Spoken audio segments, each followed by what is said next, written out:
everybody, Josh RV Nerd of Bish's RV here with a model that I've never had a chance to get on the channel before. As always, I continue to try to expand our coverage and show you all kinds of new, crazy, different things. Today we're looking at a member of the Alliance Avenue series that I've never had out before. This is the new 28BH. It's kind of similar to like a Cougar 30 BHS fifth wheel, because what we're looking at here is a rear living room with a private double bunk room behind it that could also be a pretty sweet cargo garage. So this is kind of a crazy different sort of critter where I think that if you are considering an office conversion, this would be a very easy kind of camper to apply that to.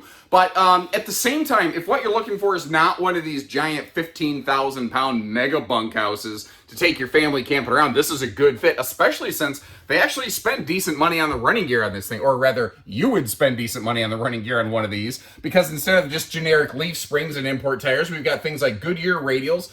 You also have the MORryde shackle kind of system going on with your suspension package to kind of smooth out the bumps and jumps when you're going down the road there. They've got a private True Queen bed up front. You've got double over double bunks in the back. And one of the things that's a little interesting here is because this is a wide body RV, it's a 101-inch wide body, you're gaining about, an extra 5 inches of space in every single room as compared to almost anything else in this class, like say a Cougar, a Reflection, you get the idea, things in that size, class, and category. But what's interesting is sometimes people will ask me, what is the difference between an Avenue and a Paradigm? And even though this is a member of the Avenue All Access smaller series, there's not a lot of difference. Like, this can have 2 air conditioners instead of 3. But beyond that, so many of the features, so many of the widgets and the whiz bangs are the same, just a little bit smaller. And that's one of the things I really like about them. But the RV does totally admittedly have a couple hitches in its giddy up. I'm going to share the good with the bad today as we go so that you can make your best, most educated decision. And if I sound or look a little tired in today's footage, it's because this is, about 3 days ago at 2:30 my local time, I got up, and I've been going nonstop ever since. And even this, I got to our event multiple hours early just to get this footage before we had lots of folks running around because, I don't like, locking people out of RVs when they come to an RV show. It seems counterintuitive. Regardless, what are we looking at on this? I think here's a way that I would say it. This RV is a solid execution. And I think with a couple points of refinement could be maybe the best version of this floor plan that's out there. They've kind of changed a couple things around right here. Very similar to Big Paradigm, where you have a non-ducted air right here. And what that does is it pumps the majority of the air conditioning, directly into the cavity. So it's not getting, spread around, ducted around. The one thing that I did notice that I think is maybe a potential point of concern that you'll want to think about is I don't see where that leaves any ducting back here into the private rear bunk room. That's kind of maybe a little bit of an oversight. This might be because of the specificity of the rear bunk room. One floor plan where what they want to do is centrally duct this air conditioner also back to the bunk room, but that's about it. Otherwise, that's not terrible. Now, there's a second air conditioner up front, and that is ducted between the bedroom and the bathroom. So it's a very efficient system, but I just worry about the rear bunk room. Now, I've never personally camped in this RV. This could be more of a theoretical problem than a practical one. So we'll have to see. Now, something else I've noticed with similar versions in this living room from different builders is the location of that converter panel. That might be a challenge when the slide closes. I'm eyeballing it. I think the slide is going to close over that converter box, but I haven't eyeballed it. I haven't verified personally. We're going to do that later in the video, though, in what we call road mode, or what I call road mode. And I like that countertop extension. It's not perfectly counter flush, but it's pretty close. It's closer than most manufacturers get, so I'm going to give them a bit of a pass there. Now, one of the other things that I like is right up here in the kitchen and living area, they have themselves one of the bigger rain sensing XL fans. And a lot of times in this price point, in this budget range, it doesn't do us a lot of good. And yesterday we had like 16,000 people through this event. It was quite a successful day. So we started, kicking on these big vents and fans and everything. and it started to drop the temperature in these RVs like sometimes like 10 plus degrees just to get all the body heat out of there. I was really impressed actually with how well that worked. Now, if you're not a big fan of the HOA brown, this may not necessarily be the choice for you. I think I might have heard where Avenue's offering a second decor. I see a lot of RVs, and I try really hard to have them all straight in my head, but sometimes they do get a little bit mixed up. The cabinetry is all pocket screwed lumber core, which means real screws into wood. And look at this microwave. They actually have a real household-sized microwave built into this thing. So if you actually have big dinner plates, it's going to work. Not to mention you can obviously see the reflection of my balding 5 head on that thing. The counter space is not bad. I don't know that it's as good as it could be. I really do like, though, this front wall. So this is a hollow wall because that's an interior wall, whereas the exterior wall over here, that's a laminated hard side wall. So I like that they put the power outlet where it can be more easily accessed. What I was also kind of wondering, yep, there we go.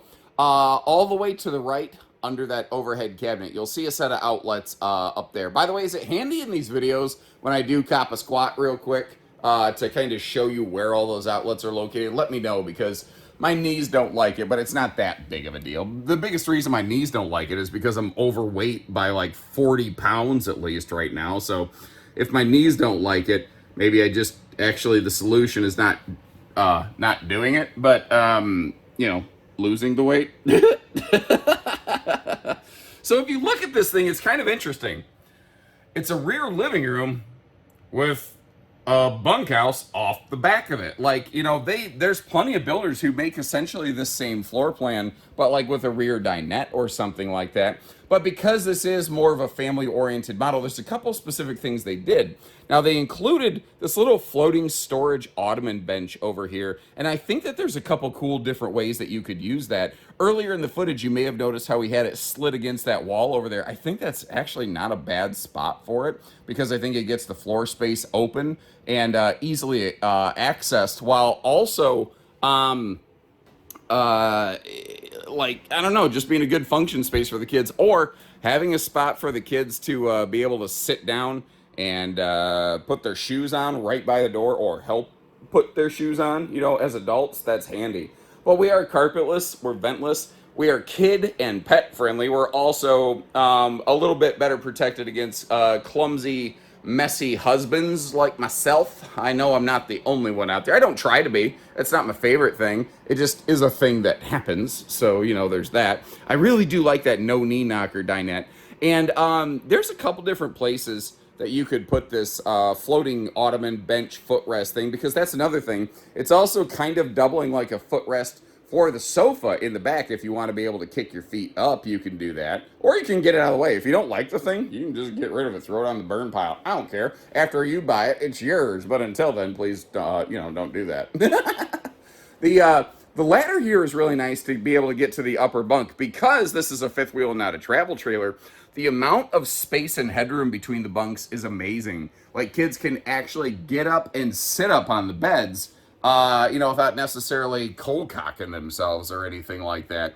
It is nice that both bunks have a breeze window. You've got some outlets and individual windows.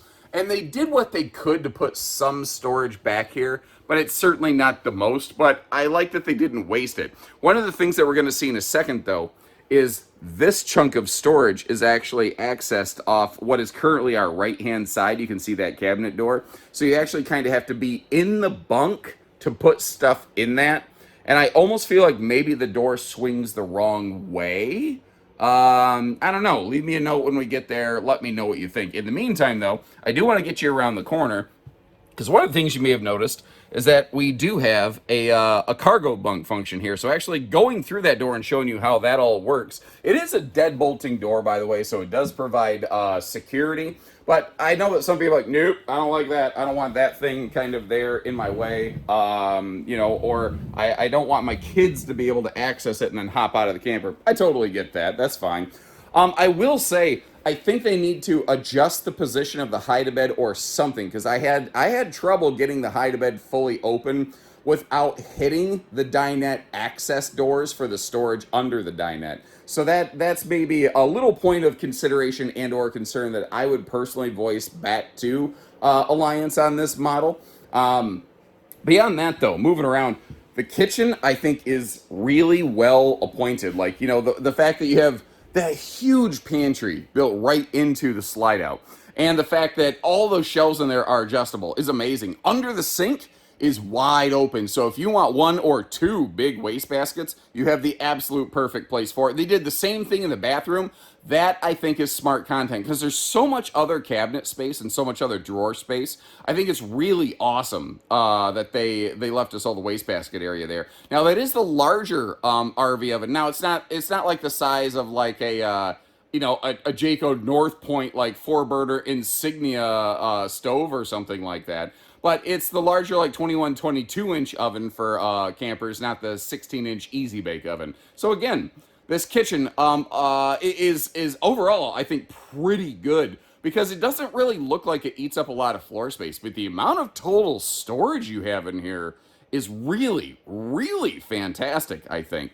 One thing I would say, and this is based mostly on consumer feedback and not on my personal usage, so I'm just kind of echoing what I've heard from the comment section.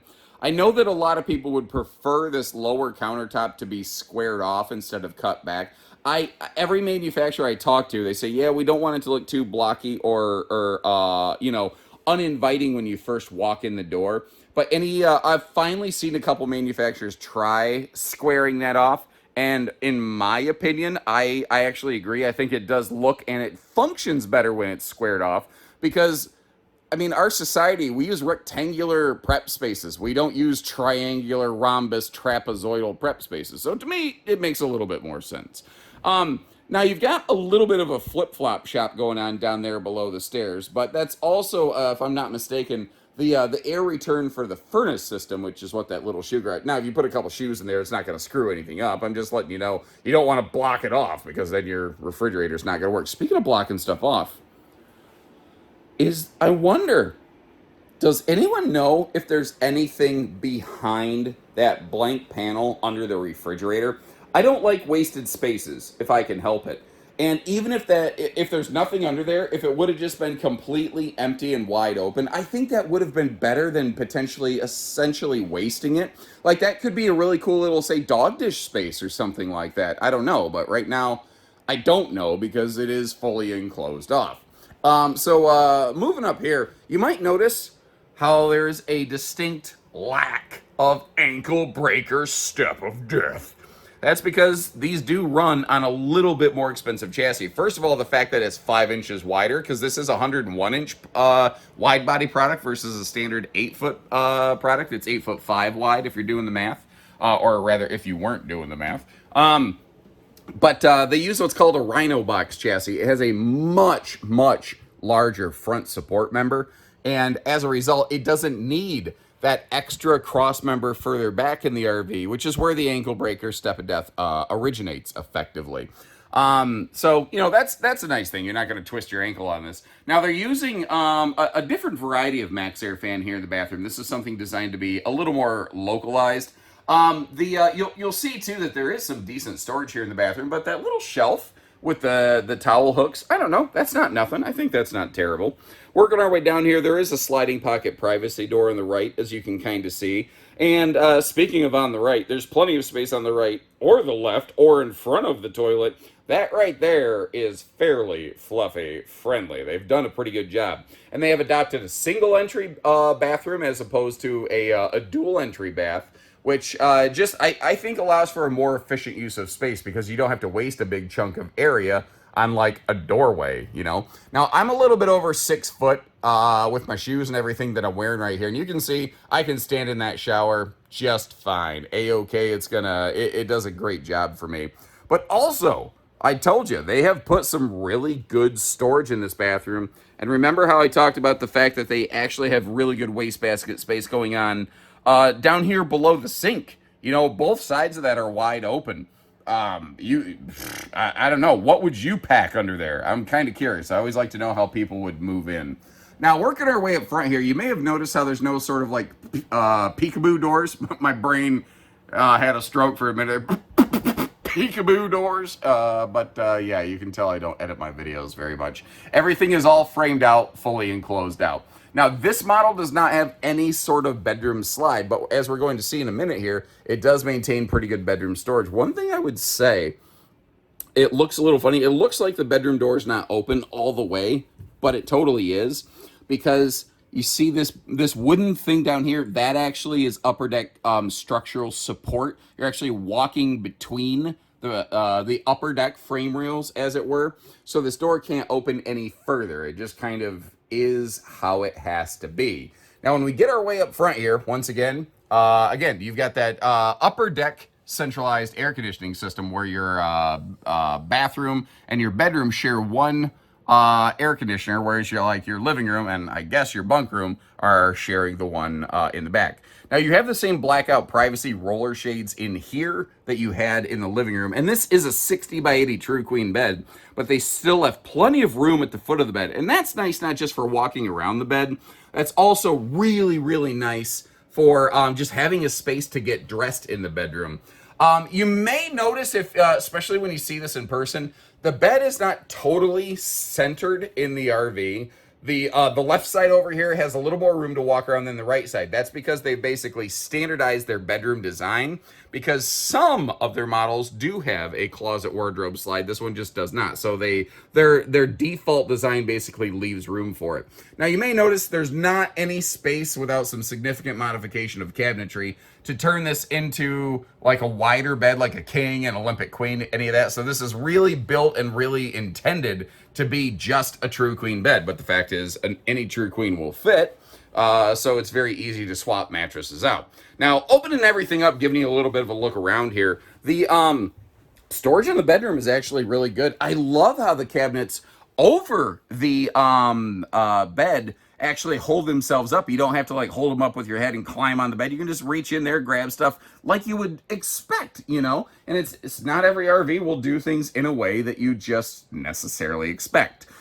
There's tons of storage below the bed because it does have that Rhino box chassis. There's less space eaten up by the ankle breaker step of death, which also goes under the bed. You just don't happen to step there.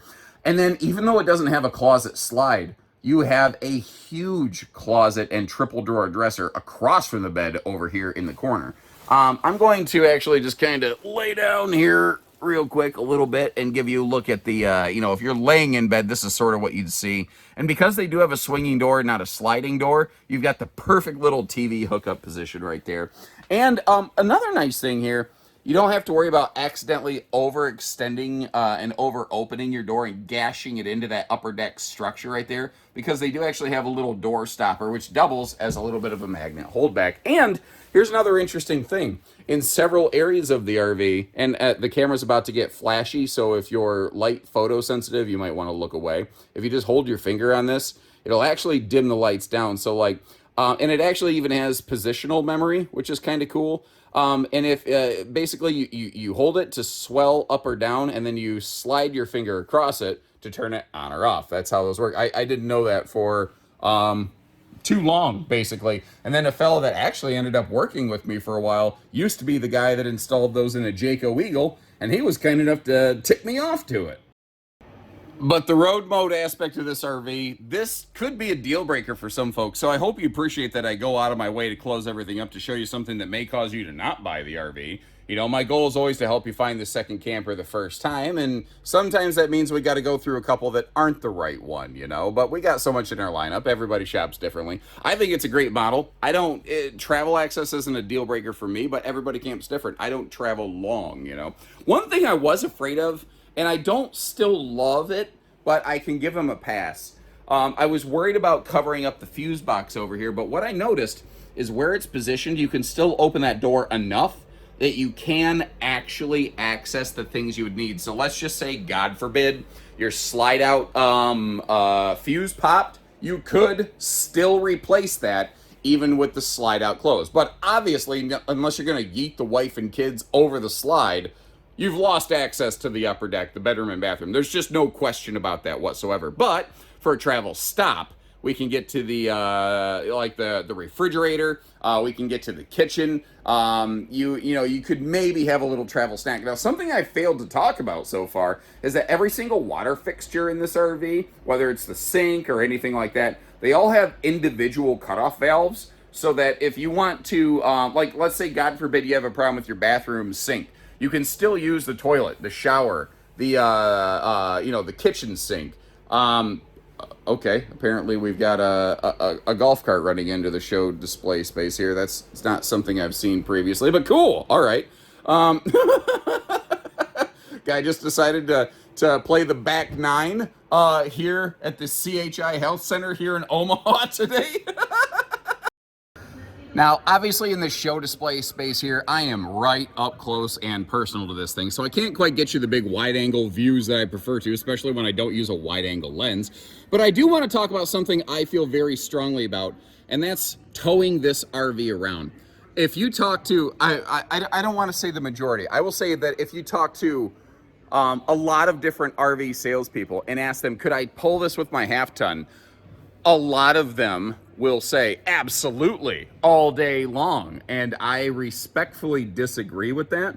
If you look at the hitch weight rating on this RV, which, first of all, it's nice that it has the upgraded pin box right from the factory, so you're not getting rattle trapped around.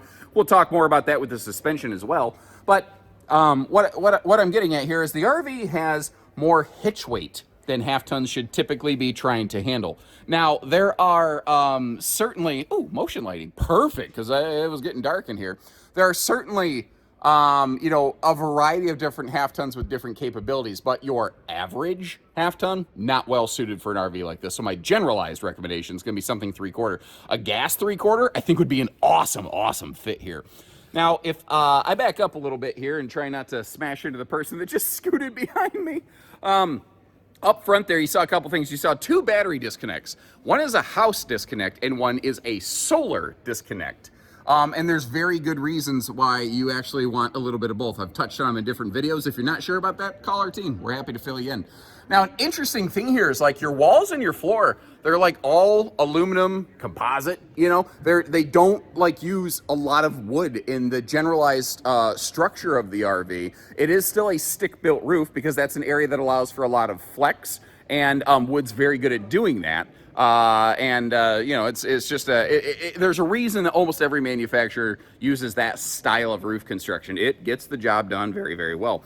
But I love how clean this pass-through cavity is. And once again, you saw more motion lighting down here. The sensor's actually over here on the right. There you go, just kicked on like the Ahsoka Tano lightsaber beam. There we go. Anyway, outside TV hookups over here is kind of cool, but you have to leave the baggage door open to get to it. That's a little thing I think they could do a little bit differently. And remember, this is a wide-body coach, and something I was talking to a customer about yesterday, they're like, why did they cheap out? And I go, what are you talking about? They go, why didn't they skirt the RV? I said, you don't realize that is the skirt. Because they came down and gave it such a sharp, angular cutaway, the folks didn't realize that it was, skirted. They thought that Alliance just cheaped out on that. So sometimes visually, I think manufacturers almost make things look better than what people expect, because maybe sadly so, folks don't always have the best expectations for things. Maybe there's a bigger conversation to be had there. I don't know. Tankless on-demand water heater over here. I believe it's a 60,000 BTU, which basically means, back-to-back hot showers while someone's using the sink, you can totally get away with doing that. 87 mile an hour rated Goodyear Endurance radials, which is one short of going back in time with Doc and Marty, if you recall. But also take note of the upgraded suspension package. That's one of those things that if you've never owned an RV, you just don't realize how important that is and how much that does for you. And in case you were curious, you see that landing gear leg there under the stable steps. This does have a full automatic leveling system, just push buttons, simple and easy. If I'm going to be critical about something here, if I back up, is it just me? Or does it look like they forgot the rest of the awning?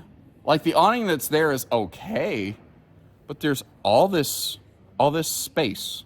So let me ask you, how should they have handled this here? Leave me a note, let me know. Now, they do a little bit different ladder that's actually rated to hold more weight. And on these newer 2024s, There's actually an additional like grab handle at the top to make that transition from roof to ladder easier, because truly it was a little bit sketchy for a little bit. Now I'm going to try to weave my way under here, not cold cock myself on that hitch pin, because down here you do have, I guess you call it a factory like doubles towing package, where you do have the 4-way wiring harness and the 3,000-pound towing hitch, not just accessories, although it does maintain that 300-pound accessory limit. Now, when it comes to bunkhouses that have some kind of cargo bunk door, some people love the feature and some people are really spooked about security. And I'm not here to talk you out of it. I am here to maybe share and educate information. One thing I would say is your primary entry door has a deadbolt. And this is literally just a smaller version of your primary entry door. So if you're spooked by that, it's okay, but understand you have the same capacity for security here that you have from the main entry door, which is next to the bunks anyway. So let me know. You want to bunk up with one of these? Sorry, that's as good as it's going to get today, I fear. Anyway, let me know what you think about this one. I will leave you a link to Cougar's version of this floor plan, as well as maybe a few other smaller, quote, smaller bunk fifth wheels. The thing is, bunk fifth wheels don't tend to start small. This is really about the smallest bunk fifth wheels tend to start, and then they get much, much bigger from there. But if you like what you see, leave me a note, let me know. Let me know the things you don't like about it too, because sometimes constructive criticism is a great thing. And Alliance is probably one of the best manufacturers at truly taking in customer feedback and applying what they can where they can. They can't necessarily do everything everyone likes, but you might be surprised what they could do if you share with them a little bit. So leave some comments, let us know. In the meantime, I'll leave you links in the video description to check pricing and availability. And short of that, when you're ready, we're ready. So take care, stay safe, have fun, and happy camping, everyone.